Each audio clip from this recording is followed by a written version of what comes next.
Jó estét kívánok! Köszöntöm a képviselőtestületi ülésen megjelenteket, valamint a kábel televízió nézőit.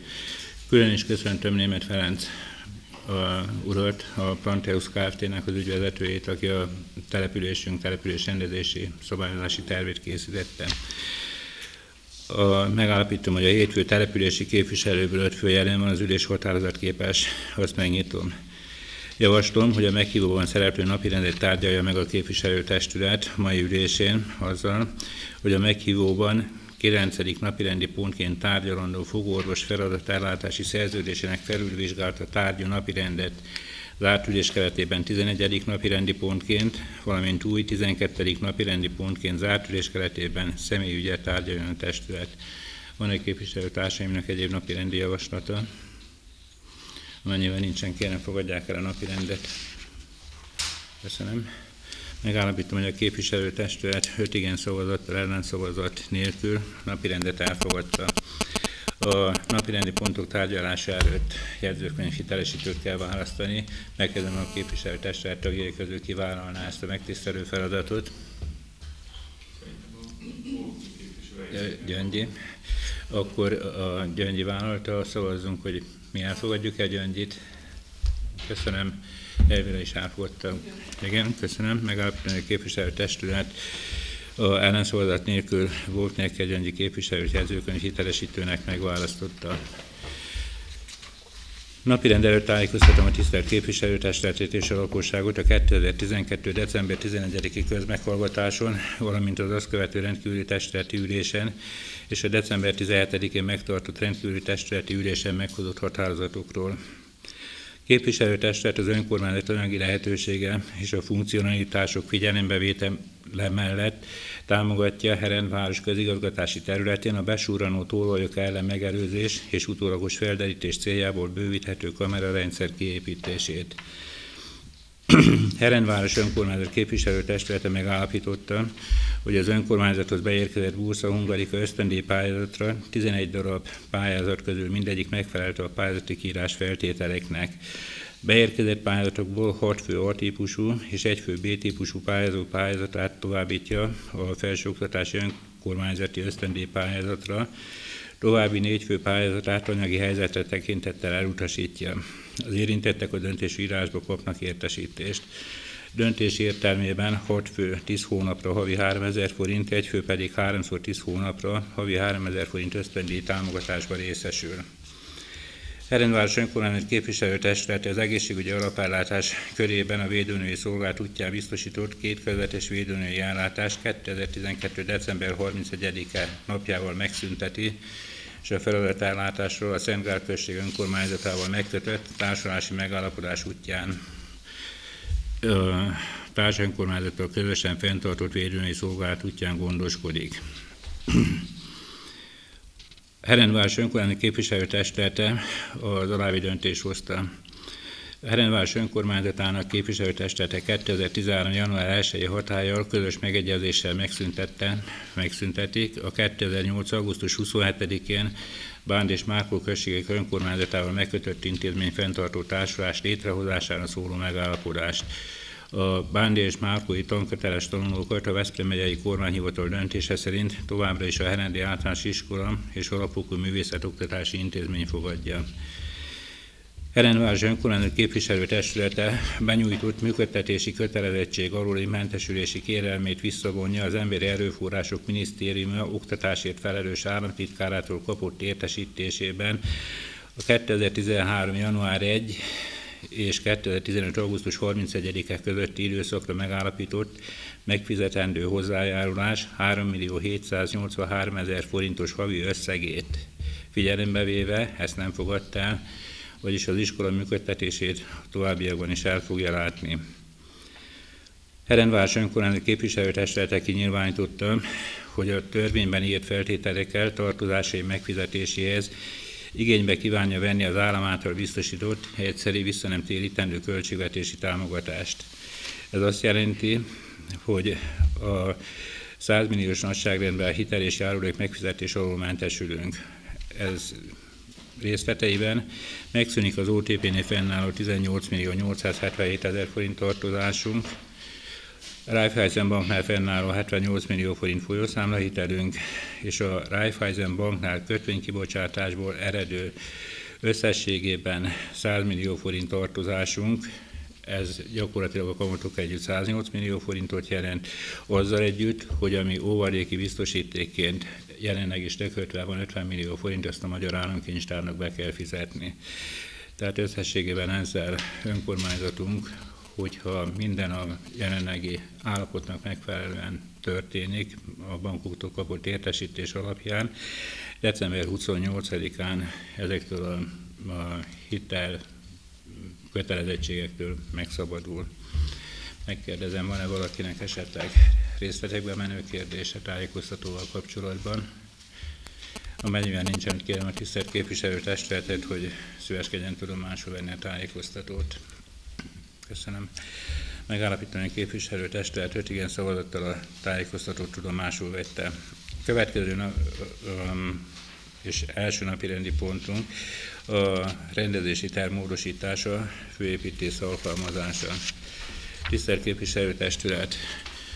A képviselőtestület a helyi építési szabályzatot és rendezési tervet elfogadta, így az hatályos lett.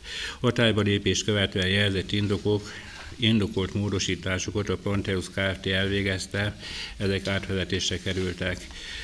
Megkérem a Pronteus Kft. Ügyvezető igazgatóját, Németh Ferenc urat, szíveskedjen a rendezési tervvel és építési szabályzattal kapcsolatos további teendőkről, illetve a kiemelendő elemekről tájékoztatást adni. És egyben köszöntöm Németh Ferenc urat. Köszönöm szépen. Tisztelt képviselőtestület!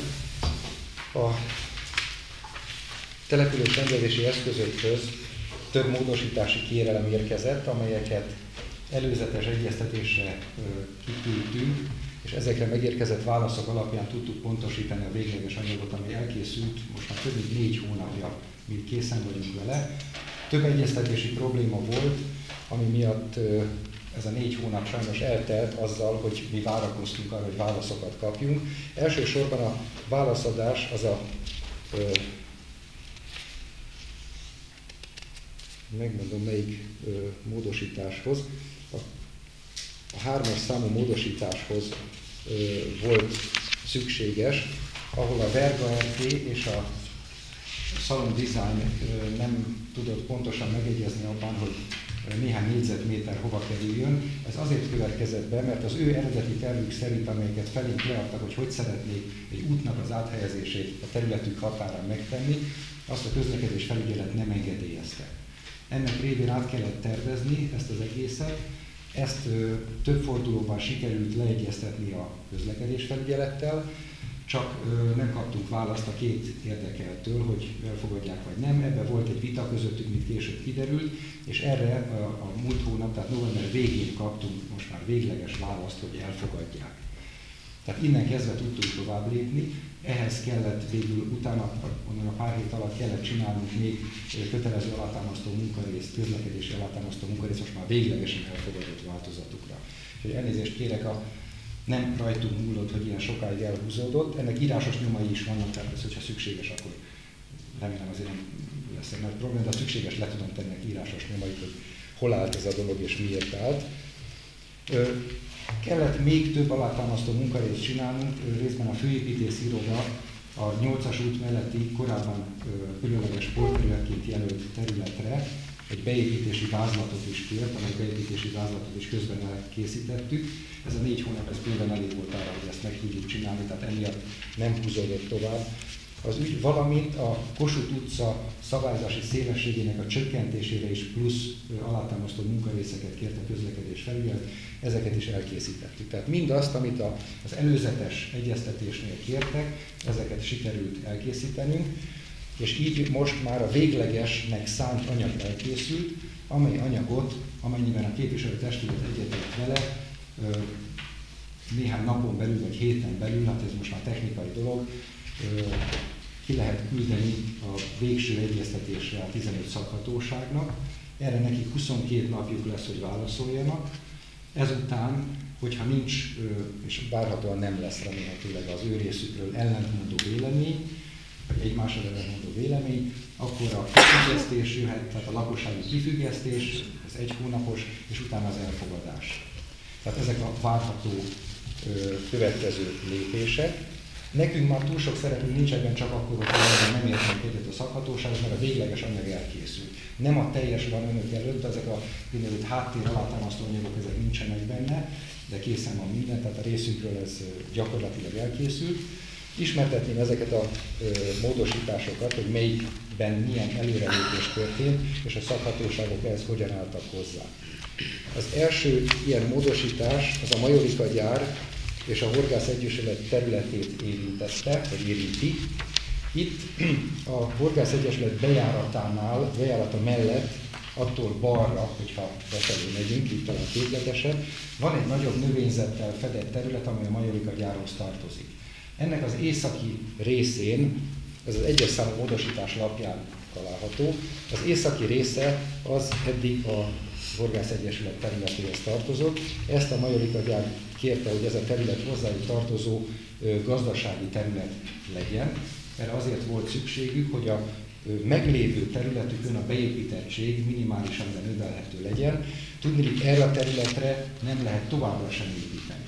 Ez csak az összes terület nagyság növeléséhez szükséges, tehát erre a területre továbbra sem lehet építeni, továbbra is növényzettel fedett kell maradjon, tehát látványban semmilyen változás nem történik, viszont így a teljes területük nagyobb, amihez képest a 40% beépítettséget kell számolni. Tehát a meglévő mostani beépített területükön tudnak egy picit nagyobb épületállománnyal számolni. Túl sokkal nem, mert eléggé beépített már amúgy is, tehát ez néhány 50-100 négyzetméter körüli maximum lehet. Cserébe a Horgász Egyesület területe nőtt néhány száz négyzetméterrel, ez az út mellett, tehát a bemenő úttól balra lévő terület, amely eddig nem hozzájuk tartozott, ezzel a területtel nő. Egy olyan picike ezen a rajzon, hogy ezt nagyon felfedezni nem lehet, ha kell, akkor szívesen segítek ebben, hogy melyik területről van szó. Ez azért egy területcsere volt akkor. Hát egy területcsere, így van. Így van. Gyakorlatilag egy területcsere, köszönöm szépen, így a legegyszerűbb megfogalmazni. Tehát ez az 1-es számú módosítás. Ezzel igazából nem jött be túl sok probléma. Nekünk igazolni kellett a megyei területrendezési tervvel kapcsolatban az összeférhetőséget, mert ezt a bizonyos Majorika gyári területet látványvédelmi területként hozza, és itt igazolnunk kellett, hogy nem történik, mint ahogy az előbb elmondtam, ténylegesen nem is történik változás. Ezeket mind az alátámasztó munkarészekben nekünk igazolnunk kellett. Ez megtörtént. A 2-es számú változás a település központhoz közelfekvő terület szabályozási paraméterének meghatározása. Hát ez az a volt meglévő sportpálya terület a Porcellániumtól délre, a 8-as út mellett. Itt ugye az volt az alaphelyzet, hogy a szerkezeti terv már eleve település központi vegyes területnek hozta, de mivel pontos program nem volt, ezért a szabályozási terv ezt még különleges sportpálya területként szabályozta. Most az volt a feladatunk, hogy a szabályozás is kövesse a szerkezeti tervet, tehát ez a terület is most már beépítésre szánt területként szerepeljen. Nem volt egyszerű, tudniillik, itt ugye igazodnunk kellett építészetileg azért a porcellániumhoz, nehogy valami olyan dolog történjen, amely a település egyik meghatározó képét valamilyen módon agyoncsapja, hogy képletes legyek. Másrészt azért a maximális beépíthetőséget ki tudjuk hozni, harmadrészt a sportterület is meg tudjon maradni, valamint ami külön nehézséget okozott, hogy a beépítettséghez a országos területrendezési építészeti követelmények előírják, hogy hány parkolót kell biztosítani. Tehát ezt a parkolószámot is biztosítanunk kellett, amely nem volt összevonható a porcellánium parkolójával, tehát mindezen területen belül kellett mindezt megoldani, valamint igyekeztünk olyan beépítési területet találni, amely a 8-as úttól a legtávolabb van érthető módon, mert hát ez a legértékesebb, tehát érthető módon, hogy az északi területére, északi oldalára kerülne az általunk javasolt beépítési sáv. 2 részre bontottuk ezt a tömböt, az önök előtt lévő rajzon VT5-tel és VT6-tal van ez ábrázolva. A VT5-ös területen, és itt alátámasztó munkarészek is készültek ehhez, hát ez kicsit le van kifinyítve önöknél, azt elég nehezen lehet látni. Előtte egy vizsgálatokat végeztünk, annak ilyen színes fotók, légifotókkal és egyebekkel ábrázolt szervlapja van, és ami a lényeges, az igazából az itt lévő, hát nekem ilyen szép meg és színes tervlapon van, tehát szépen ezen mutatom. Tehát az a lényege, hogy itt a VT5-ös területen, amely közelebb van a porcelániumhoz, egy 7,5 méteres építménymagasságú beépíthetőséget javaslunk. Ez azért fontos, mert mivel ez lejjebb van szerencsére fizikailag, mint a porcelánium, nem jelent konkurenciát beépítésben annak a szép épület együttesnek, viszont ez egy földszint, emelet plusz megemelt tetőtér beépítést eredményez. Hát gyakorlatilag egy 3-szintes beépítés. Ennek a földszintjén különböző kereskedelmi szolgáltató létesítmények tudnak elhelyezkedni, ehhez számoltuk ki, meg hát elvileg a lakásokhoz, ami fölötte elhelyezhető, számoltuk ki a parkolómennyiséget. A parkolómennyiség egy része az épület alatt, másik része szabad téren történhet, tehát csak egyszintes garást javaslunk itt a talajvíz és egyéb viszonyok miatt, ez se lesz azért túl olcsó. A többit pedig szabad téren. A 8-as úthoz közelebb lévő részen egy sportpálya megtartását javasoljuk, valamint egy olyan szabadtéri, akár kulturális, akár kereskedelmi területet, amelyen akár ideiglenes vásárokat, akár bemutatókat lehet tartani, amely kapcsolódik a földszinti kereskedelmi szolgáltató funkciókhoz. Tehát ezeket a feladatokat tudja ellátni ez a terület, és a 25%-os beépíthetősége számunkra az a maximum, amelyet ebből a programból ki tudtunk hozni. Tehát nem a OTÉK határok szabták be a 25%-ot, hanem a terület nagysága és a beépítettsége, a parkolók, a sportpálya és az egyebek szabták meg, hogy ennél nagyobbat gyakorlatilag nem tudtunk rá tenni. De azt hiszem, hogy ez is elegendő, mert gyakorlatilag egy 3-szintes beépítés az, ami ide lehetőséget ad. A terület kisebbik részére, keleti oldalára pedig, ami VT6-ossal van itt jelezve, a VT az település központi vegyest jelent, egy olyan, akár több ingatlanra osztható területet ad, ahol 30%-os lehet a beépítettség. Itt viszont már, mivel a családi házas terület felé megyünk, egy alacsonyabb beépítést javaslunk, ez 4,5 méteres, tehát ez azt jelenti, hogy földszint plusz egy megemelt tetőtér az, ami itt elképzelhető. Magyarán tetőtér is teljes szélességében, nem úgy, mint itt, tehát teljesen ki a szélig ki lehet menni, tehát az itt beépíthető. Itt az 1200 négyzetméteres ingatlan, minimális beépíthető ingatlan nagyság azt jelenti, hogy ha szükséges, akár 3 részre osztható ez a terület. Igazából ezzel próbáltuk úgy kihasználni ezt a tömböt, hogy a lehető legtöbb beépíthetősége legyen, és a lehető legtöbb funkcióra adjon lehetőséget. Tehát ne szabjuk meg azt, hogy csak egyféle funkció legyen, hanem minél több. Ezt úgy írtuk elő a helyépítési szabályzat javaslatában, hogy az OTÉK-nak megfelelő funkciók lehetnek, tehát itt igazából ez elég szabad kezet ad. A lakófunkció, kereskedelmi funkciók, szabadidőfunkciók, kereskedelmi funkciók és szolgáltató funkciók mind beletartoznak. Tehát ez a második számú módosítási terület. A harmadik számú módosítás az ettől északra van, nem messze tőle, ez a Kossuth utcában lévő néhány szabályozási vonalnak gyakorlatilag a törlése, amely jelentős értékcsökkentéssel állt elő sok-sok ingatlannál.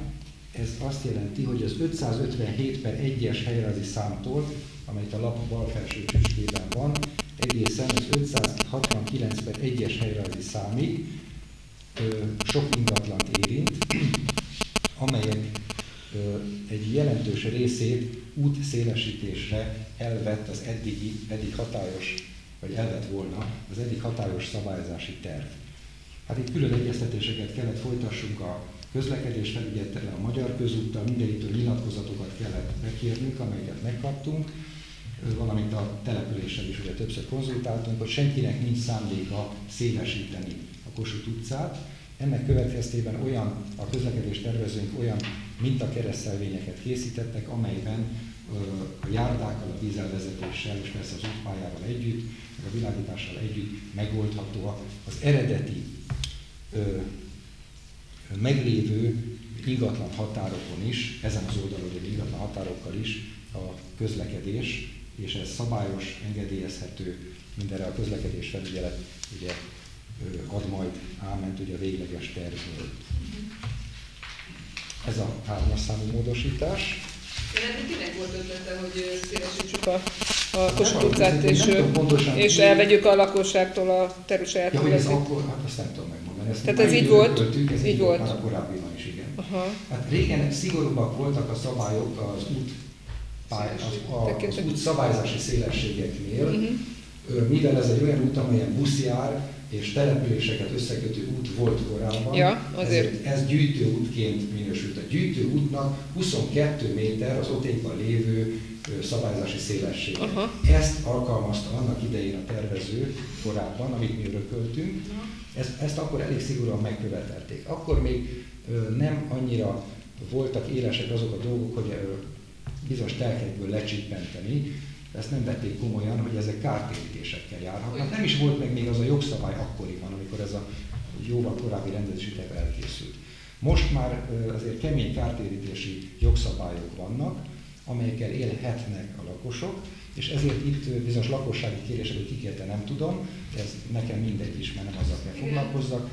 Ezt kérték, a település képviselőtestület ugye ezt támogatta, és ezért mi lefolytattuk ezt az egyeztetést, amelyhez szerencsére hozzájárultak.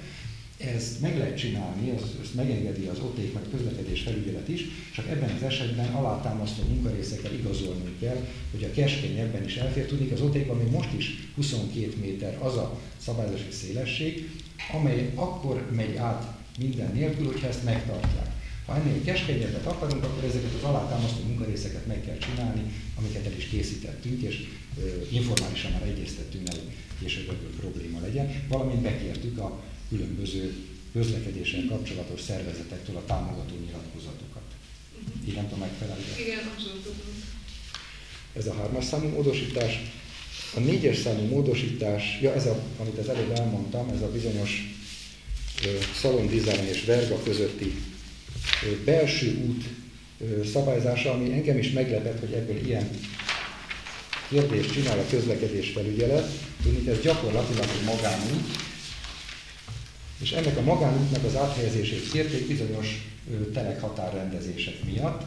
Még a magánutat se tudtuk felfedezni tervezők, amikor kimentünk, egy óriási lebetonozott betonplacról van szó, amelyen elvi telekhatárok mennek, hát ugye nincs kerítésre meg semmi. Ezzel együtt a közlekedés felügyelet rendesen belekötött a kanyarodási sugarakba, a saroklecsapásokba és egyéb mindenbe, aminek ha kimentek volna szerintem, akkor magukon nevetnek egy jót, elnézést, hogy ezt mondom.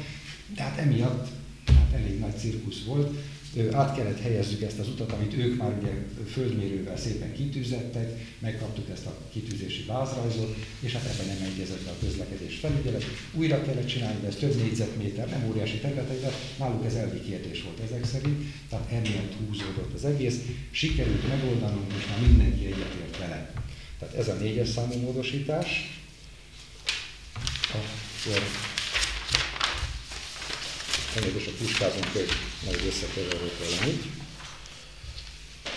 Az 5-ös számú módosítás az már csak a helyi építési szabályzatot érinti, amelyben az új villamos energiahálózat létesítését a most hatályos hész föld alatti, tehát földkábellel ugye írja elő. Hát ez olyan plusz költségekkel jár, és itt nem a Balaton törvény hatály alá tartozunk, ahol törvény írja ezt elő, tehát itt ez nem kötelező, hogy ezt a részt kérte a képviselőtestület, hogy töröljük, ezt megtettük, és ezzel egyeztettük le már ugye az első körben is, ezt meg kellett tegyük. Tehát ez az 5 módosítás az, amely napirenden van. Ezekre az eddig beérkezett szakhatósági véleményben nincs olyan, amely ezekkel különösebb problémákat vetett volna fel. Túl azon, amiket már megoldottunk, azok csak ilyen háttér alátámasztó anyagok, amiket elkészítettünk. Ha kérdés van, akkor szívesen válaszolok.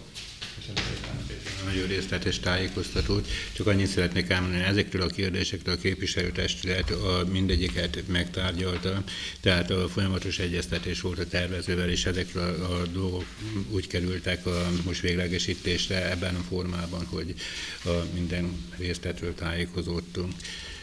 Megkérdezem, van-e valakinek kérdése igazgató úrhoz? akkor a továbbhaladás felé, akkor mi lesz a továbbhaladás, hogy akkor megy a Fehérvárra, és akkor utána... Vagy határozatot, vagy nem, itt nem kötelező még határozatot hozni, és csak nekünk fontos volt, hogy ezt meghozzonáljuk. Ezt most már a végleges anyagot elkészítjük, akkor hát le kell másoljuk, hogy 20 példányban, nem ilyen piciben, mint amik itt vannak, ezeket előkészítjük, és hozzuk majd kiküldésre az önkormányzatnak. Hát azt nem merem mondani, hogy az ünnepek előtt meg lesz, elképzelhető, hogy január elejére ez áthúzódik. Ez a realitás.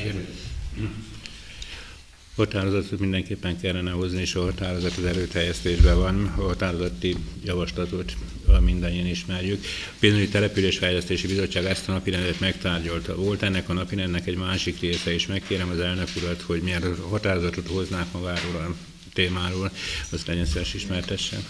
A rendezési terv módosításával, amit Németh úr most elég részletesen ismertetett, az egyes napirendi pontunknak a másik része volt, amit a Pénzügyi Bizottság szintén tárgyalt, főépítész alkalmazása a részletes indoklás alapján célszerűnek, esetleg szükségesnek tűnik az elkövetkezendőkben, hogy főépítészt alkalmazzon a önkormányzat.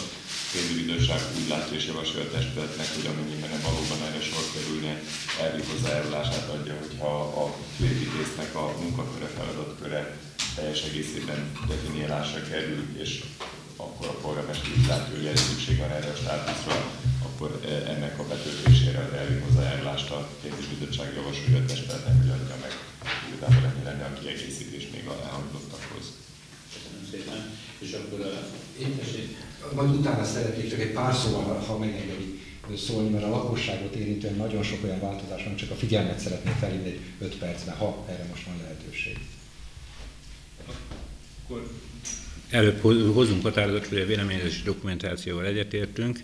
Aki egyetért, az készfenntartásra érezze. Köszönöm, egyhangú volt, 5 igen szavazattal elfogadtuk, és akkor elég részletes tájékoztatást, ez közérdekű dolog. Igyekeztem egy minél rövidebb összefoglalót írni, de a helyzet azért azt kell mondjam, hogy elég komoly. Tehát a főépítész itt nem csak arra kell, hogy a rendezési tervet is tápolja, hogy az építészeti elemeket segítse a településképbe. Ez a legfontosabb feladat egyébként, mert eddig is ez volt vagy lett volna. Most ugye, ahogy láthatták, vannak olyan felvállalható feladatok, amelyet a polgármesterre testál ez a törvény, amellyel nagyon elő lehet segíteni a településkép segítését, és itt fölhívnám a figyelmet az engedélyhez nem kötött tevékenységek bírálatára. Tehát ez a legfontosabb, mert az építésügy ugye csak azokat látja, amely engedélyhez kötött. Viszont a kerítések, a kisebb épületek, építmények, rendeltetés, változás, egyebek rettentően szét tudják dúlni egy utcának a képét. És most ez nőtt, ugye? Az engedélyhez nem kötött építkezésnek a lehetőséget biztosították, most nagyobb szélesítették, és ezért úgy látszik, hogy cserébe ez a törvény behozta azt, hogy a polgármestere testálva a képviselőtestület felvállalhat egy gyakorlatilag hatósági jogkört, amelyben be kell jelenteni ide az ilyen építkezéseket, és 8 napon belül, ez ott benne van a leírásban, 8 napon belül ezt el kell bírálja a polgármester, és hát itt írja elő többek között a főépítészen keresztül, ugye így szól. Tehát érdekes módon fejti ki, mert igazából kötelező, de ezt nagyon finoman fejti ki. Már a főépítész alkalmazása kötelező. Nem kötelező. Ez kicsit furcsa, hogy engedélyhez nem kötött, de mégis engedély kell hozzá. Tehát ugye ez már nem engedélynek hívja, de tulajdonképpen nem lehet csak úgy azért szabadon építkezni, meg kerítés, meg istálót, hanem azért mégiscsak kell hozzá egy ilyen átmenő. Tehát csak egy helyben is a leggyorsabban és gyakorlatilag költségben lehet tenni, ezért ezt elkülönített az építésügytől, de mivel azt látták, hogy ugye eléggé elengedték ezeket a dolgokat, hogy nem kell engedélyt kérni, ezért néhol elszabadult a pokol, és senki nem nézi meg a helyépítési szabályzatot, ahol ez le van írva, hogy kerítést, kisebb épületet, egyebet, milyen feltételek mellett lehet csinálni. Tehát a polgármester nem a hasára ütve, vagy a főépítész hasára ütve dönti, hogy nekem tetszik, vagy nem, hanem mindig a helyi építési szabályzat alapján kell döntse. Tehát azért ez itt le van írva. Vagy ha kell, ki kell egészíteni a helyi építési szabályzatot, amelynek szintén ennek keretében nagyon gyorsan és egyszerűen meg lehet tenni. Tehát erre akartam felhívni a figyelmet, tehát hogy nem engedélyhez kötött, de vannak szabályok, és ezen szabályok betartatását tudja így a település közvetlenül és direktben megtenni, valamint ha bárhol jön egy észrevétel, bejelentés, hogy valaki olyan dolgot épít, vagy csinál, amely szintén nem felel meg, akkor kötelezheti a helyreállításra, a szabály szerinti helyreállításra. Tehát ez két olyan új jogszabályi lehetőség, amely eddig nem volt, sem az építésügynek, mert ezzel nem tudott foglalkozni, és nem is helyben volt. Most helyben, ahol a leghatékonyabban, leggyorsabban, és ingyen gyakorlatilag el lehet intézni, mert ez nem kell fizetni. Legalábbis ezt nem találtam benne. Ez az egyik. A másik, én a főépítésznek, ha alkalmaznak majd ilyet, akárkit is, még 3 feladatot javasoltam itt bele, főleg az első évben. Az egyik, hogy megváltozik az építésügyi engedélyezési eljárás, és január 1-től csak elektronikus formában lehet építési engedélyt kérni. Azt kell mondjam, ez nem egy gyerekjáték, mi már túl vagyunk több oktatáson, és hát még mindig, hogy is mondjam, fő a fejünk.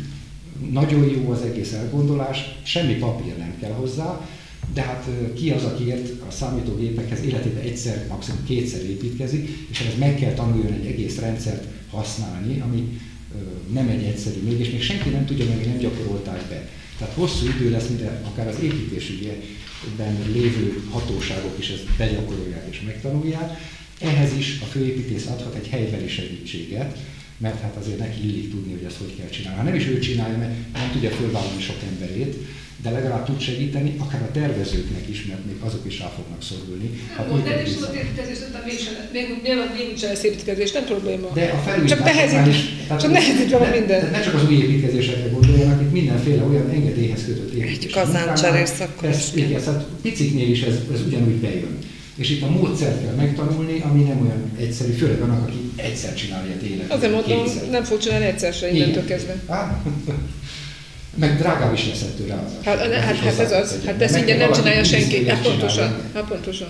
Akkor a következő, amelyet fontosnak tartok, az itt herenden építőmunkásoknak, vállalkozóknak, illetve a megbízóiknak egy segítség, mert azért azt lehet tudni, hát főleg, hogyha lesz főépítész, tudja, hogy hol zajlanak építkezések, hol vannak beadott építési engedélyek. Érdemes kimenni, hogy ez is a feladata legyen, tehát hogy járja időnként végig, havonta egyszer mondjuk ezeket az építkezéseket, és nézze meg azt, hogy szabályszerűen csinálják ezeket. Ez azért fontos, mert január 1-től a büntetési tételek is megváltoznak, még szigorúbbak lesznek. Úgy indul az egész, hogy bármilyen szabálytalanságot talál mondjuk az építésfelügyelet, aki most már közelebb lesz, mert a járáshoz tartozik, sokkal nagyobb létszámmal fog működni. Eddig ugye a megyénél volt, a kormányhivatalnál néhányan voltak, 3-an, hát ritkán jutottak el az építkezésekre, csak a kiemeltekre tudtak elmenni. Most viszont sokkal többen lesznek, sokkal közelebb, és elképzelhető, hogy minden építkezést, mert nincs is sok, mindegyiket tudják ellenőrizni. Én még olyan építkezést nem láttam, ahol ne lehetett volna hibát találni, még ott is, ahol törekedtek arra, hogy ne legyen. Meg a másik rossz tapasztalatom, hogy a vállalkozók az építési naplót nem igen vezették, nem is volt a legtöbbnél, akinél volt, elég trehányul vezették, kapásból 50 000 forint a bírság, akkor is, ha rosszul vezették. Már pedig jól vezetni, én nem is láttam hogy lehetett volna, meg az építés felügyelet sem nagyon tudta elmondani mindig, hogy pontosan hogy kéne, de mindig találnak benne hibát. Szerencsére emberségesek voltak sokszor, és hagytak időt, hogy kijavítsák. De ez, na most innen, január 1-től viszont ezt is csak elektronikusan lehet.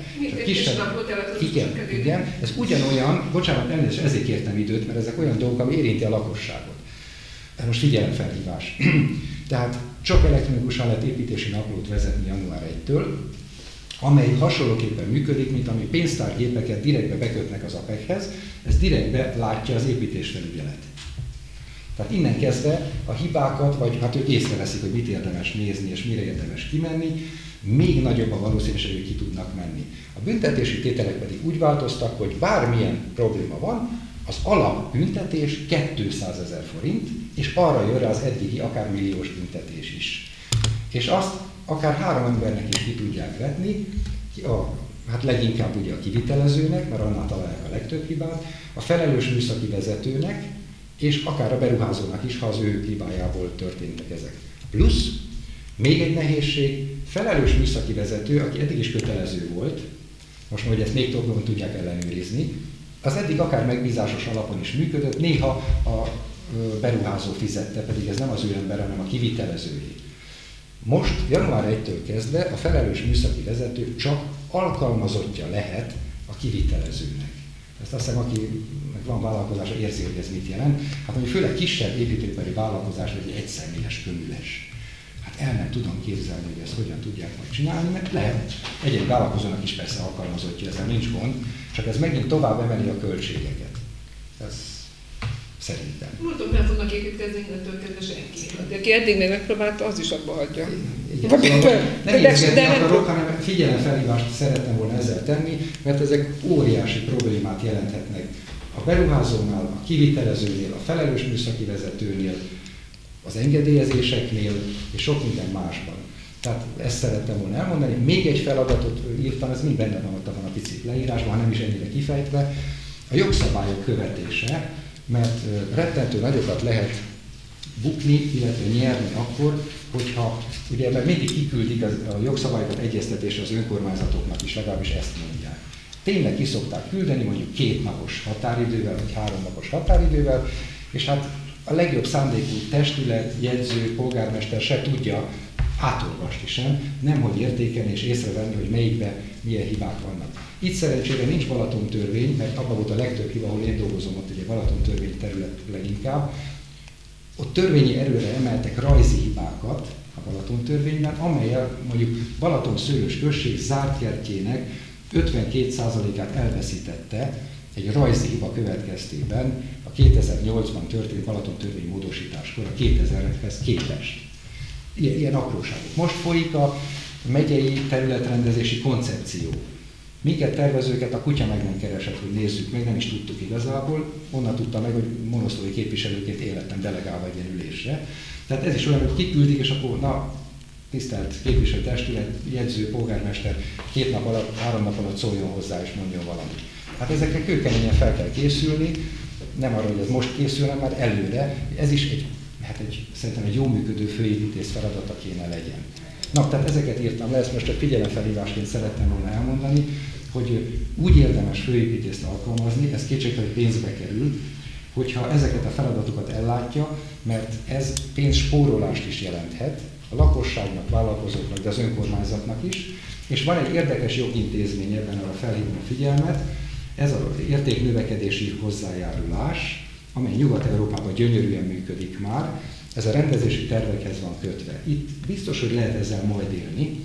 Tehát, hogyha a rendezési tervet módosít az önkormányzat, és valakinek az ingatlanának az értékét ez jelentősen felértékeli, mondjuk külterületből csinálja, belterületen, amely milliós értéknövekedést hoz egy pillanat alatt, akkor ennek az értéknövekedésnek a 10%-át az önkormányzat felé be kell fizesse. Ez így szépen hangzik, de iszonyú munkával jár ennek az előkészítése, szerződéssel, értékbecsléssel, és minden egyéb szépséggel, mert értelemszerűen neked különböző jogintézményei vannak ennek, fellebbezni lehetnek egyebek, hogy ez érvényesíthető legyen. Ez megint részben a főépítész feladata is lehet ezt előkészíteni.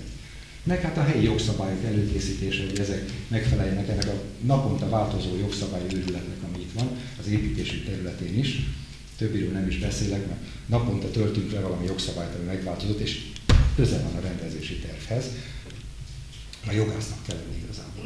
No, tehát én ezekre hívnám fel a figyelmet, ezeket élni is lehet, nem kötelező mindegyikkel élni, nem kötelező a polgármestere testálni feladatokat, de ha igen, akkor ehhez mindenképpen szakember kell. Én igyekeztem összeállítani egy olyat, hogy ugye egy település, még Herend is azért nincs olyan helyzetben, mert azért elég ismerem, hogy egy teljes munkaidős főépítészt közalkalmazottként alkalmazzon. Ez rettentő sokba kerül. Ezért én azt néztem, körbenéztem a környéken, hogy ki az, aki ilyen, tehát aki affinitása van arra, hogy főépítészt alkalmazzon, mert ezeket a feladatokat szeretné ellátni. Mint ahogy itt ugye el is hangzott, hogy ezt támogatják. És hát ugye több települést kéne együtt vinnie. Én azt láttam, hogy egy 6, hát hogyha mondjuk Herendben, akkor csak 6, ha kisebb település, akkor max. 8 település az, aki ellátható fizikailag. Ebből visszaosztottam azokat az összegeket, amelyek itt településekre kijöttek. Hát Herend esetében ez körülbelül bruttó 100 000 forint per hó. Nem kevés az sem, mert az 1 200 000 egy évben, de viszont vannak hozzá olyan feladatok, és ez vállalkozó, tehát vállalkozásként. Mert közalkalmazottként ez sokkal több bekerülne. Tehát erre tudtam én most a legkevesebb összegre kihozva, és a legtöbb feladattal szerintem ellátva ezt a javaslatot megtenni. Köszönöm szépen, hogy meghallgattak.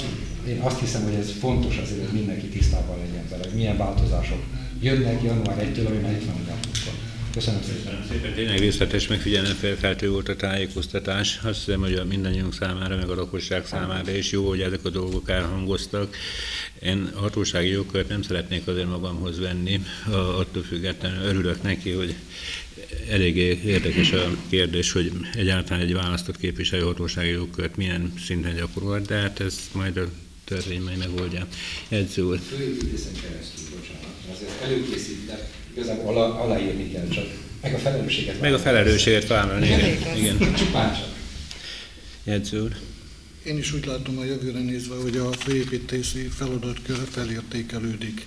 Herend esetében 2012. december 31-en megszűnik az építéshatósági jogkör, úgyhogy Herendre, Bánra és Szennyvára kiterjedően is január 1-től az építési engedélyeket, használatba vételi engedélyeket és mindenféle építéshez kapcsolódó engedélyt a veszprémi jegyző jogosult majd kiadni. Itt ugye ez annyit jelent, hogy mi építéshatósági területen itt Herenden nem fogunk foglalkoztatni senkit, és tényleg jogszabálymódosítással bevezetik ezt az elektronikus ügyintézést kötelező jelleggel.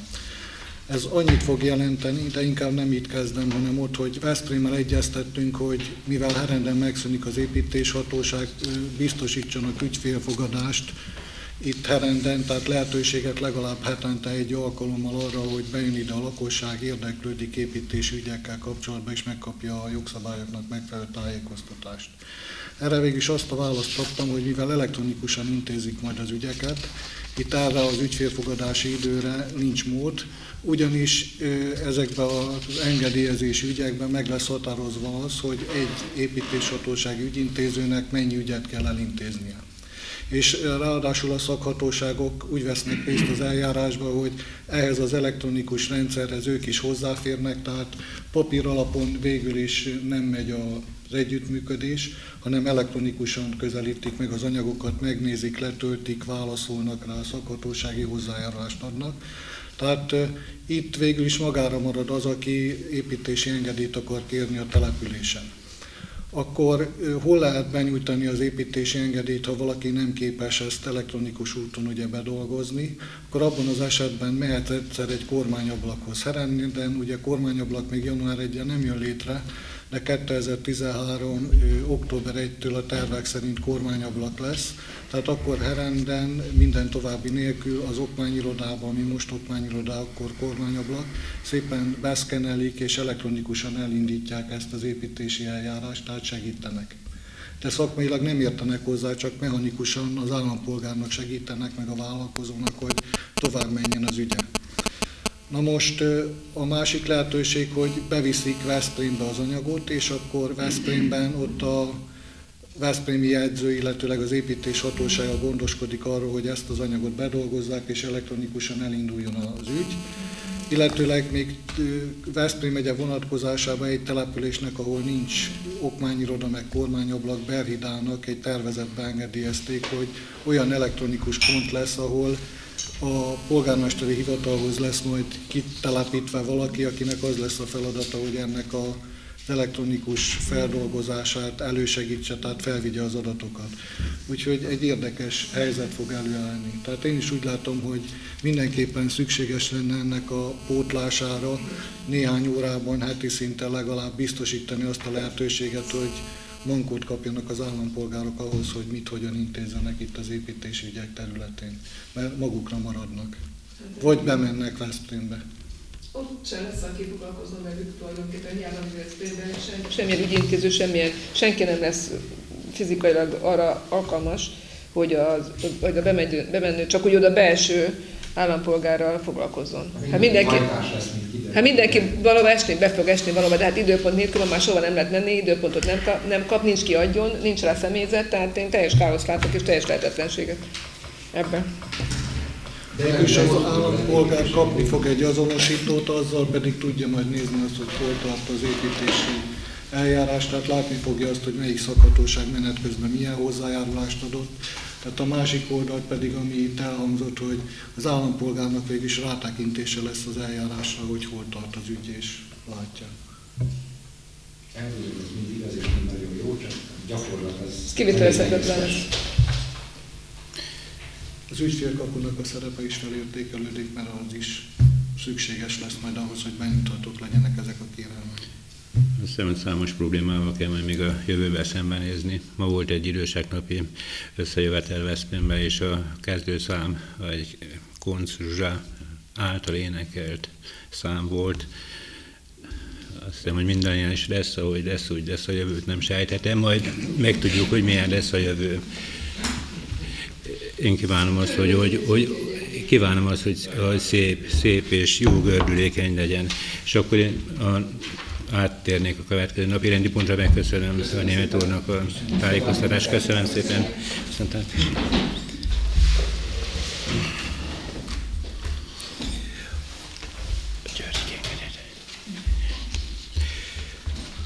A második napi renddel folytatjuk akkor a munkánkat. A Herendi Általános Iskola és Alapfokú Művészetoktatási Intézmény dolgozóinak továbbfoglalkoztatása. Tisztelt Képviselőtestület! Köznevelési feladatút ellátó egyes önkormányzati fenntartású intézmények állami fenntartásban vételéről szóló 2012. évi 188. törvény alapján a 3000 főt meghaladó lakosságszámú települési önkormányzat kötelezettsége az iskola alapfeladatainak ellátását szolgáló ingó és ingatlan vagyon működtetése, az ez aluli mentesítést az önkormányzat az eredeti elhatározását megváltoztatva nem kérte.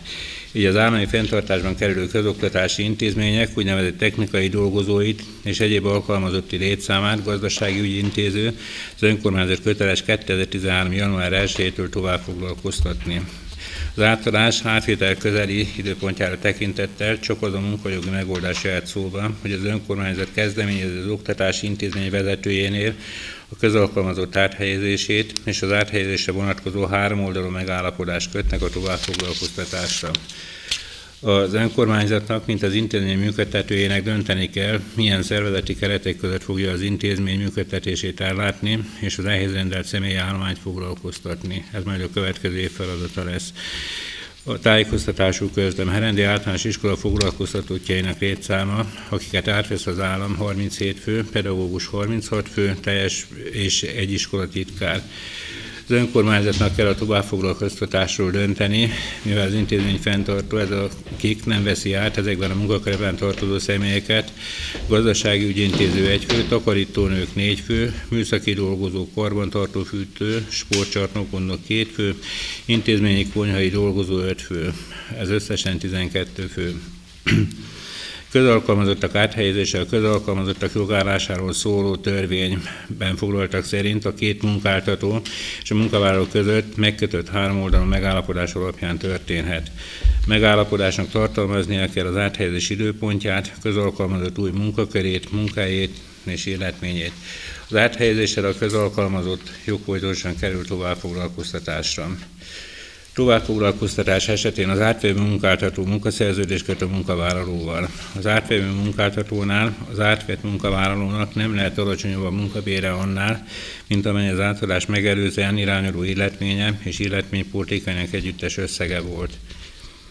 Amennyiben valamely személy továbbfoglalkoztatása nem megoldható, szükséges kijelölni, hogy mely szervezet állományába kerül, tekintettel arra, hogy a közalkalmazati jogviszonya a hosszabb felmondási idő miatt 2013. január 1 napjával nem tud megszűnni.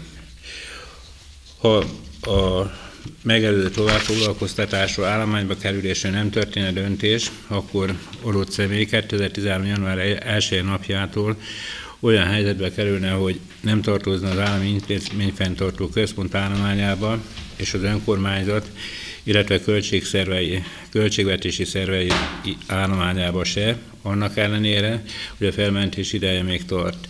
Az ellentmondás csak úgy oldható fel, hogy ideiglenesen továbbfoglalkoztatásra kerül, majd ezt követően szoros határidőn belül döntés születik az álláshely további sorsáról. Tekintettel arra, hogy a közalkalmazottak áthelyezése gyorsabban és technikailag könnyebben kivitelezhető, mint a közalkalmazottak, közszolgálati tisztviselőkről szóló törvény hatálya alatt álló munkáltató polgármesteri hivatal számára történő átadása, így észszerű olyan ideiglenes megoldást alkalmazni, amikor az önkormányzat lesz közvetlenül a kijelölt továbbfoglalkoztató, amely közalkalmazotti státuszban foglalkoztatottja az alkalmazottait. Kérem a tisztelt képviselőtestületet, hozzon felelős döntést a Herendi Általános Iskola és Alapfokú Művészetoktatási Intézmény technikai dolgozóinak tovább foglalkoztatásáról. Pénzügyi Településfejlesztési Ügyrendi Bizottság ülés megelőzően megtárgyalta a napirendet. A elnök úr ismertetné az állásfoglalást, döntést. Pénzügybizottsági javaslata, hogy az előterjesztés szerint, mivel ez egy törvényi kötelezettség, hogy most technikai okokból is december 31-ével az iskola által, illetve az állam által nem átvett technikai dolgozóknak az átvétele történjen meg, de azt követően a 2013-as költségvetési lehetőségeinken belül ennek az átvett 12 fő mindegyikére vonatkozóan a racionalitásnak a szembentartása mellett és a pénzügyi lehetőségek keretén belül történjen meg az adott kollégáknak a további foglalkoztatása. És hát erre a jövő év költségvetésének az előkészítésekor már január hónap vége felé kerül sor. Köszönöm szépen. Az előterjesztés határozati javaslat ismertetésétől eltekintek, fönt van az önkormányzatnak a honlapján, a lényegét elnök úr ismertette, tehát minden technikai dolgozót átveszünk, és akkor a további lépéseket meg fogjuk tenni. Aki egyetért az előterjesztés szerinti határozati javaslattal, kérem készfenntartásra jelezze. Köszönöm, megállapítom, a képviselőtestület 5 igen szavazattal, ellenszavazat nélkül a határozatot elfogadta. Harmadik napi rendi pontunk az önkormányzat szervezet és működési szabályzatának módosítása. Tisztelt képviselőtestület! 2012. január 1. napjával hatályba lépett az államháztartásról szóló törvény, teljesen elkülönítette egymástól a helyi önkormányzat, valamint költségvetési szervei költségvetését és gazdálkodását. Az államháztartásról szóló törvény, valamint a végrehajtására kiadott kormányrendelet alapján felül kell legkésőbb 2012. december 31-ig vizsgálni az önkormányzatok és a költségvetési szerveik esetében, hogy a jogszabály melyik szakfeladatot hová, mely költségvetési intézményhez telepíti. Ennek következtében az önkormányzat szervezet és működési szabályzatát is módosítani kell. Szakfeladatrendre vonatkozó módosítása a jelenleg hatályos előírásoknak megfelelően készült. Kérem a tisztelt képviselőtestületet, hogy a rendeletmódosítást szíveskedjen elfogadni.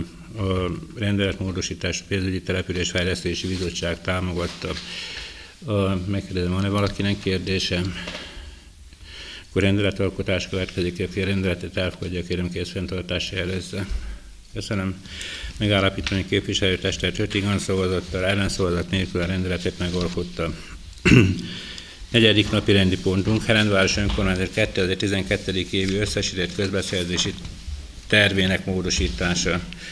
Tisztelt képviselőtestület, a közbeszerzésekről szóló törvény rögzíti, hogy a helyi önkormányzat és minden költségvetési szerv legkésőbb március 31 napjáig éves összesített közbeszerzési tervet köteles készíteni az adott évre tervezett közbeszerzéseiről, amely indokolt esetben módosítani kell egy előre nem láthatókból előállt közbeszerzési igény vagy egyéb változás miatt. A képviselőtestület 11-15-én határozatban döntött arról, hogy az önkormányzati intézményekben napelemes rendszerek telepítésére a pályázatot nyújt be. A pályázat benyújthatóságának előfeltétele, hogy egy úgynevezett energetikai audit készüljön, napelemrendszerek beszerzésére, feltételes közbeszerzési eljárás kerüljön kiírásra, illetőleg feltételes vállalkozói szerződés kerüljön aláírásra, majd ezt követően nyújtható be a pályázat. Az elégkészítő tevékenység és a közbeszerzési eljárás költsége nyertes pályázat esetén elszámolhatók a projekt költségei között. Kérem a tisztelt képviselőtestületet, hogy a közbeszerzési eljárás szabályos lefolytathatóság érdekében szíveskedjen a 2012. évi közbeszerzési tervet módosítani. Van-e kiegészíteni való, jegyző úr? Tisztelt képviselőtestület, az előterjesztésben szerepel, hogy a közbeszerzési eljárás lefolytatására árajánlatokat kértünk be. Az ülés megkezdéséig egy ajánlat érkezett, tehát várható, hogy csütörtökig bezárólag további 2 ajánlat érkezik.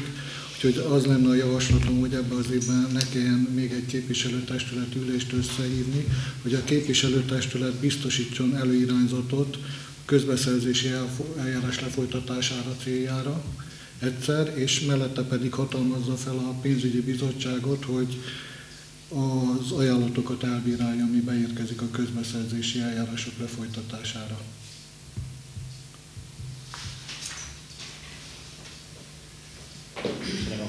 kiegészítése kell a közbeszerzési tervet elfogadni. Igen. Illetőleg a közbeszerzési tervet egyszerűen magában kell elfogadni a terv táblázat formájában az előterjesztés része. Akkor egy másik határozatban pedig akkor célszerű kimondani, hogy a képviselőtestület előirányzatot biztosít, ennek a kalkulált összege az durván 4 millió forinttal lehet maximum számolni egy ilyen közbeszerzési eljárásban nagyságrendjénél fogva, legfeljebb.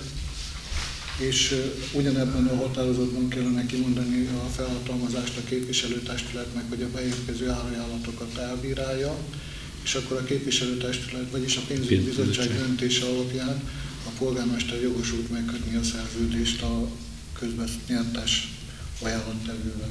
Jó, köszönöm szépen, akkor két határozatot kell hozni. Az első az, hogy a közbeszerzési tervet módosítjuk, aki ezt elfogadja, készfenntartásra jelezze. Köszönöm, megállapítani képviselőtestület 5 igen szavazattal, ellenszavazat nélkül a közbeszerzési tervet módosította. Második határozatunk pedig az, hogy Herendváros önkormányzat képviselőtestülete a napkollektoros energetikai beruházás a lebonyolításához 1 millió forintos a pénzügyi keretet biztosítta a közbeszerzési eljárás lebonyolítására. A beérkezett ajánlatok közül a pénzügyi bizottság bírálja és választja ki a legkedvezőbbet, és akkor felhatalmazza a polgármestert, hogy az így kiválasztott ajánlattevővel szerződést kössön. Aki így elfogadja, az készfenntartásra jelezze. Köszönöm. Megállapítani képviselőtestület igen szavazattal, ellenszavazat nélkül ezt a második határozatot is elfogadta. 5. napi rendi pontunk belső ellenőrzési feladat ellátása. A tisztelt képviselőtestület az államháztartásról szóló törvény alapján a belső ellenőrzés kialakításáról, megfelelő működtetéséről és függetlenségének biztosításáról a költségvetési szervezetője jegyző köteles gondoskodni. Az önkormányzat költségvetési szerveknél belső ellenőrzés elláthatja költségvetési szerv által foglalkoztatásra irányuló jogviszonyban alkalmazott vagy polgári jogi szerződés keretében foglalkoztatott belső ellenőrrel, vagy társulás által foglalkoztatásra irányuló jogviszonyban alkalmazott vagy polgári jogi szerződés keretében foglalkoztatott belső ellenőrrel. Az önkormányzat 2012. december 31-ig a belső ellenőrzésről a Veszprémi Kistérség többcélú társulása útján gondoskodott, ők foglalkoztattak belső ellenőrt, az önkormányzatnak ehhez a feladat ellátáshoz anyagilag nem kellett hozzájárulni. Miután a kistérségi társulás megszűnt, ezek után ezt a feladatot nyilvánvalóan nem tudja fölvállalni. Az önkormányzatnak viszont gondoskodni kell a belső ellenőrzésnek a megvalósításáról. A belső ellenőrzésről, mint mondottam, továbbra is gondoskodni kell. A 2 ajánlatot kaptunk a belső ellenőrzésre. Az egyik ajánlat a Veszprém megyei jogú város polgármesteri hivatala adott ajánlatot 15 tervezett ellenőrzésnek figyelembevételével a 418.500 forint összegű árajánlatot tett. A másik ajánlat pedig a kistérségnél ilyen feladatot ellátó személy árajánlata Heren városának 15 tervezett ellenőrzési nap elvégzésére 300 000 forint összegű ajánlat. Javaslom a képviselőtestületnek, hogy költségtakarékossági megfontolások alapján és egyéb szempontok alapján is, mondok itt az ismertségre, hozzon döntést. A határozati javaslat arról szól, hogy a alacsonyabb összegű határozatot fogadjuk el. A pénzügyi település fejlesztési bizottság az alacsonyabb összegű, tehát a 300 000 forintos ajánlatot támogatta. Van-e valakinek kérdése? Akkor szavazzunk. Köszönöm. Megállapítom, hogy a képviselőtestület 5 igen szavazattal, ellenszavazat nélkül az előterjesztés szerinti a tartalommal a határozatot elfogadta. 6. napirendi pontunk szociális célú tűzifa rendelet megalkotása. Tisztelt képviselőtestület! Herendváros önkormányzata a helyi önkormányzatok szociális célú tűzifa vásárlásához kapcsolódó kiegészítő támogatásról szóló BM rendelet értelmében a 10 köbméter tűzifa vásárlásához kapott támogatást, 100 köbmétert igényeltünk.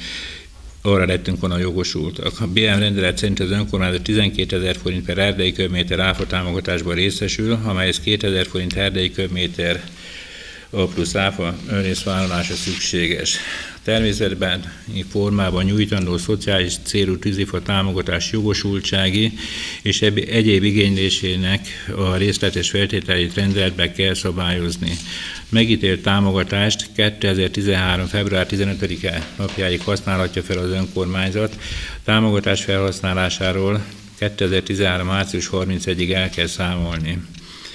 A javaslom a szociális célú tűzifa támogatás igénylésének szabályairól szóló különálló új rendelet megalkotását.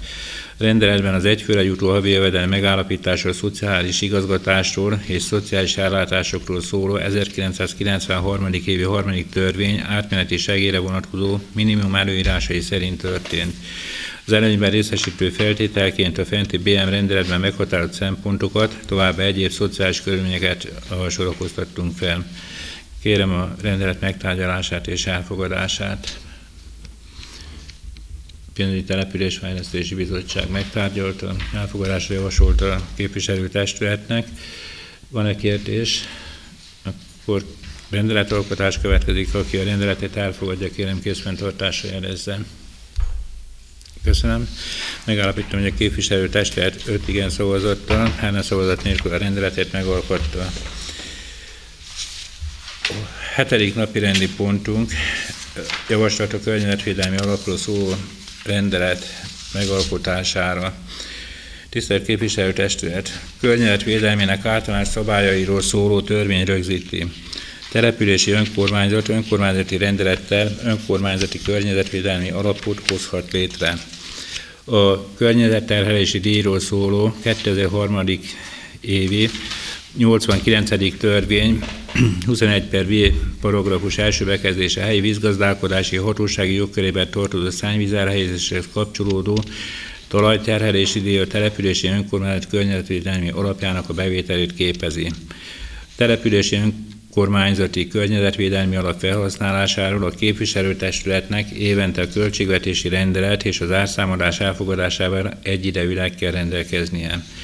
Rendelettervezet a pénzügyi településfejlesztési ügyrendi bizottságnak biztosít javaslattételi jogot a környezetvédelmi alap felhasználására. Kérem az előterjesztés és az elmondottak ismeretében a tisztelt képviselőtestületet tárgyalni meg az előterjesztést és a mellékelt rendelet tervezetét fogadja el. Szinte megtárgyalt a pénzügyi településfejlesztési bizottság és támogatta a rendelet megalkotását. Van-e valakinek kérdése? Tessék, Laci. Én csak annyit tennék hozzá, hogy minden olyan intézkedés, lépés, rendelet, ami a környezetünk környezetvédelmét szolgálja, azt támogatunk el. Ez egy olyan lehetőség, amit ez a határozati javaslat kezünkbe ad, amivel a Herend környékének akár a szennyvízzel vagy az egyéb környezeti szennyezés megakadályozó lépéseket tudunk hatatósabban tenni, úgyhogy én magam részéről és a bizottság részéről csak amit polgármester úr elmondott, támogatom, hogy az alapot hozzuk létre, és ezt a rendeletet fogadjuk el. Köszönöm. Szavaztunk? Jó, akkor rendeletalkotás következik, aki a rendelet elfogadja, készfenntartásra jelezze. Köszönöm. Megállapítom, hogy képviselőtestület 5 igen szavazattal a rendeletet megalkotta. A következő napi rendi pontunk a talajterhelési díjról szóló új önkormányzati rendelet megalkotása. A napi rendi pontnak az ismertetésére megkérem jegyző urat, mielőtt jegyző úr elkezdené. A napról biztosan mindenki olvasta a hírt, hogy a pápai önkormányzat teljesen újszerű módon közelítette meg a kérdést és újat alkotott a talajterhelési díjjal kapcsolatban. Hát a Herendi önkormányzat ezt megtette, illetve most fogja megtenni a jogszabály szerint, de jegyző úr már a múlt héten előkészítette az anyagot, és eléggé részletesen. Jegyző úr, most ezek után. Szépen. Tisztelt képviselőtestület, a környezetterhelési díjról szóló 2003 évi 89. törvény kimondja, hogy talajterhelési díjat kell fizetnie azon kibocsátatónak, aki a műszakilag rendelkezésre álló közcsatornára nem köt rá, és helyi vízgazdálkodási hatóság, illetve vízjogi engedélyezés hatály alá tartozó szennyvíz elhelyezést ideértve egyedi zárt szennyvíztározót alkalmaz. A környezetvédelmi szabályok szigorodtak, és eddig ugye 2012. február 1-től a talajterhelési díj egységdíjának mértéke 120 forint per köbméter volt, ami 1200 forint per köbméterre változott. Ehhez még van egy úgynevezett területérzékenységi szorzó, ami annyit jelent, hogy ténylegesen a köbméterenként fizetendő díj, az 2012. február 1-től a 360 forintról 3600 forint per köbméterre emelkedne meg. A talajterhelési díjat a kibocsátónak kell megállapítani, bevallania és megfizetni. A növekvő díjterhek nagyon érzékenyen érintik a talajterhelési díjfizetést a kötelezett kibocsátókat, ezért indokolt az érintettek anyagi szociális helyzetének figyelembevételével díjkedvezményeket biztosítani. Eddig, tehát 2012 évben herenden 18 kibocsátót terhelte bevallás alapján talajterhelési díjfizetési kötelezettség, és javarészt azért nem kötöttek rá, mivel anyagilag nem bírták volna ezt a terhelést megfizetni. Közben változott a jogszabály, és a víziközmű szolgáltatásról szóló 2011 évi 209. törvény előírta, hogy ha a közműves szennyvízelvezetés és tisztítás biztosításához szükséges víziközműrendszer a közterületen az ingatlanról műszakilag elérhető módon kiépült és műszakilag rendelkezésre áll, az ingatlan tulajdonosának 2013. július 1-ig rá kell kötni a közcsatornára, ez egy kötelezettség. Ha az ingatlan tulajdonosa rákötési kötelezettségét nem teljesíti, akkor a megyei kormányhivatal, járási hivatal a hivatalból fogja őt kötelezni az ingatlan bekötésére. Tehát egymás mellett egyszer jelentkezett egy rendkívüli terhelés anyagilag, másik oldal pedig jelentkezik egy kötelezettség, mert ha valaki ugye július 1-ig nem köt rá, akkor azt követően megkapja a kötelezést, és a kötelezés elmulasztása esetén megjelenik a mulasztási bírság. Tehát ezek a szabályok egyre keményebbek lesznek. Reméljük, hogy a végrehajtási szabályok is módosulni fognak, és hogyha kötelezni fog a hatóság, akkor lehetősége lesz arra, hogy esetleg forgalmi jogot biztosítson majd annak érdekében, hogy megvalósítható legyen a rákötés. Az önkormányzati rendelet, az új rendelet végeredményben egy kedvezményrendszert alakít ki. Mindenképpen a régihez képest a díj emelkedik, ugye 360 forint per köbméter most jelenleg ez a díj. Jövedelem függően a kedvezmény úgy alakul, hogy köbméterenként a 360 forint helyett 540 forint talajterhelési díjat kell fizetni az egyik kategóriában, a másik kategóriában pedig 900 forintos talajterhelési díjat kell fizetni köbméterenként a törvény szerinti 3600 forint per köbméter helyett. Esetleg mondjam, hogy milyen kategóriákat díjtételben, vagy az érdekeltek úgyis meg. Minden érdekeltet tájékoztatni fogunk, a rendeletnek a példányát meg fogja kapni, meg akkor a jövedelem igazolással kapcsolatos szabályanyagot is, hogy milyen igazolások kellenek ahhoz, hogy érvényesíteni tudják a díjkedvezményt.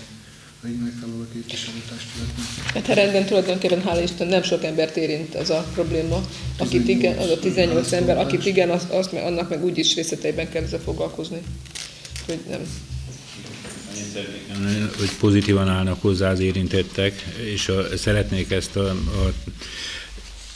a rákötést megvalósítani, de az, hogy most egyszerre a 10-szeresére emelkedő díjat kifizessék, meg jelentős mértékű beruházást is megvalósítsanak, az mondjuk jelen körülmények között nagyon nehezen elvárható. Ezért is készült ez a rendelet, hogy ezt figyelembe véve segítsük azt, hogy még emelkedő díjak mellett is, de a előírtnál lényegesen csökkentettem mértékben lehessen ezt a kérdést megnyugtatóan rendezni. Tessék. És még annyi kiegészítést, hogy a Bakony-Karc az együttműködőnek mutatkozik, tehát abban az esetben, hogyha megadjuk azt, hogy melyik háztartásról van szó helyrajzi szám szerint, akkor ők végül is számítógépen megnézik, hogy milyen a rákötési lehetőség, az alapján tudnak adni egy ajánlatot arra, hogy műszakilag ez a megoldás mennyibe kerül, plusz végig is kaptunk tájékoztatást arról, hogy milyen tervezési díjak vannak, ez alapján tudják végül is az állampolgárok kalkulálni, hogy a rákötés mennyibe kerülne nekik.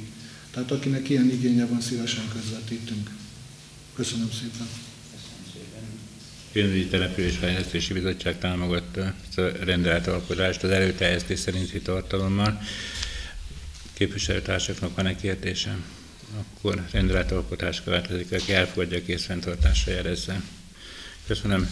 Megállapítom, a képviselőtestület 5 igen szavazattal a rendeletet megalkotta. Következő napi rendi pontunk bérlőkijelölési megállapodás módosítása. A tisztelt képviselőtestület Herentváros önkormányzata és a Veszprém megyei katasztrófavédelmi igazgatóság részére megállapodásban 2010. december 27-én egyszeri Herent Pipacs utca 22/C szám alatti munkakörrel összefüggő szolgálati lakásra vonatkozó bérlőkijelölési jogot biztosított. Az igazgatóság kéri a megállapodás módosítását azzal, hogy a bérlőkijelölési jog a 2011. január 1-től 2013. december 31-ig terjedő bérleti jogviszonyra vonatkozzon. Az igazgatóság kötelezettséget vállal arra, hogy a bérlet megszűnésekor gondoskodik a jelenlegi bórbérlő elhelyezéséről. Javaslom tisztelt képviselőtestületnek, hogy a jelenleg is érvényben lévő megállapodást az igazgatóság kérésének megfelelően módosítsa. Pénzügyi Településfejlesztési Bizottság szintén megtárgyalta, támogatta az ilyen tartalmú módosítás elfogadását. Van-e kérdés? Akkor aki az előterjesztés szerinti határozattal egyetért, kérem készfenntartásra jelezze. Köszönöm.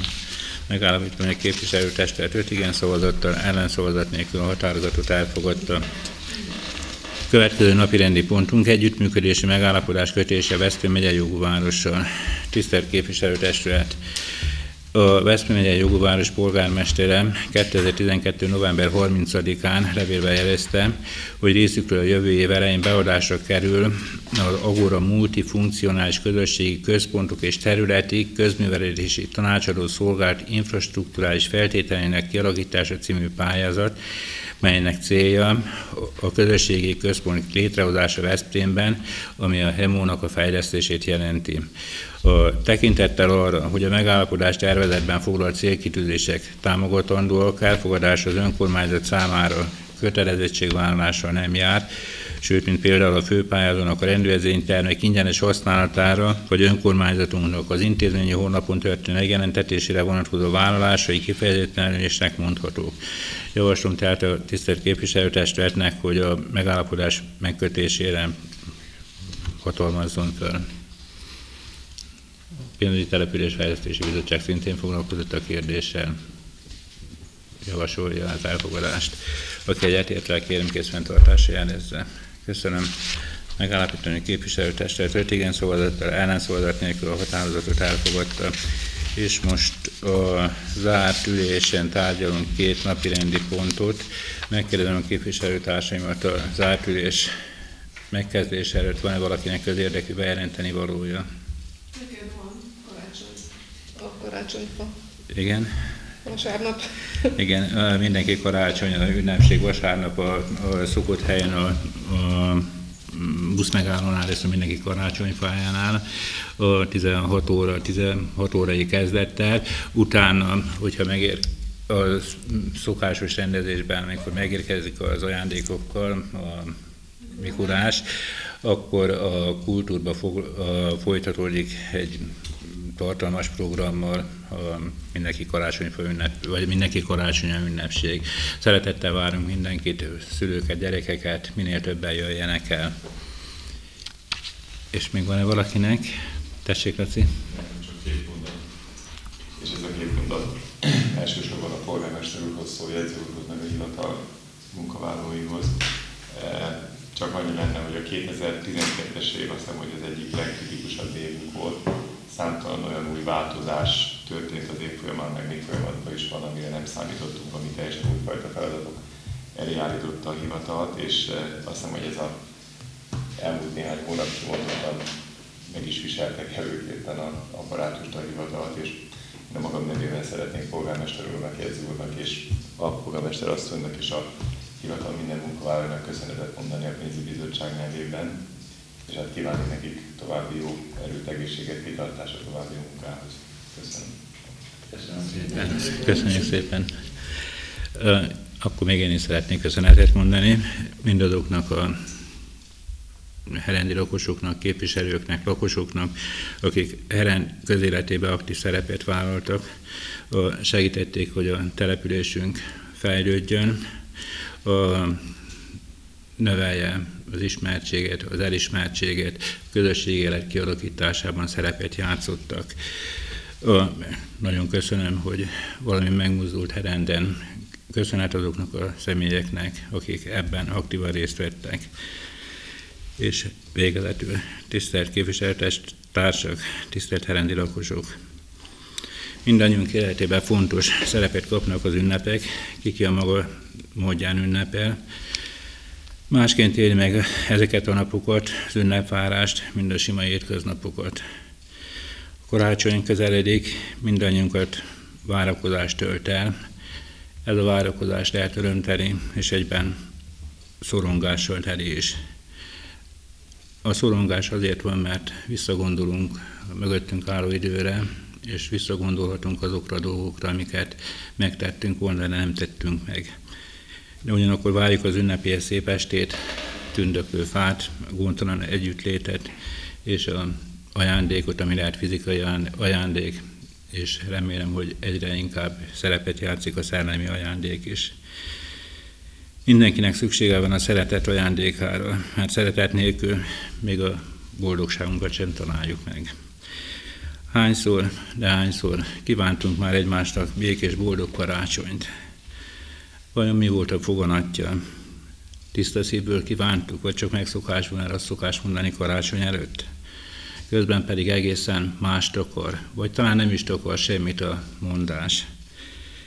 Ha nem megszokásból tennénk, akkor bizony megváltozna a világ. Sajnos mi emberek egyre inkább szeretünk harcba állni egymással, pedig minden arra int bennünket, legyen békesség közöttünk, tudjunk pozitívan érezni, hogy tudjunk érteni, tudjunk megérteni, hogy tudjunk szeretni, egyáltalán tudjunk emberek lenni. Törekedjünk hát erre, és nem csak a szeretet ünnepe előtt, hanem a szürke hétköznapokban is. Ezen gondolatok jegyében kívánok áldott karácsonyt, szívünkben, lelkünkben és tetteinkben is megnyilvánuló, békét hozó új esztendőt.